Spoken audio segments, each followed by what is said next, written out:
cornic or corn beets na napakasarap kutkutin, ganito lang pala ang paggawa. Ito po yung lime powder. Gawa po yan sa dinurog na shell. 1 hour po ang pagpakulo. Kusa na po natanggal yung mga balat niya. And kapag hinugasan na po natin yan, lalo po matatanggal yung mga balat niya. Ayun po, pakukulaan po natin yan ng 1 oras po dito sa pressure cooker para maging malambot na po yan.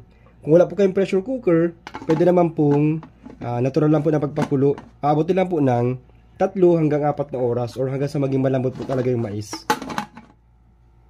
Yun, dapat po yung ganun po. Dapat po within 2 days matuyo na po yan. Kasi kapag nasobrahan po ng 2 days, para nag-iiba po yung lasa. Kaya dapat po, gagawa po kayo nito mainit na mainit po. Para tuyo po kaagad. 2 days ko po ito pinatuyo. Ito na po.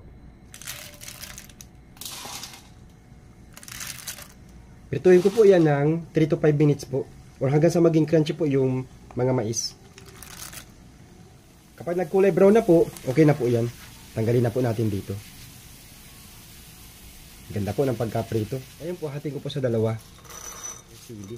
Pinato yung sili. Fried garlic naman po ang ilalagay ko.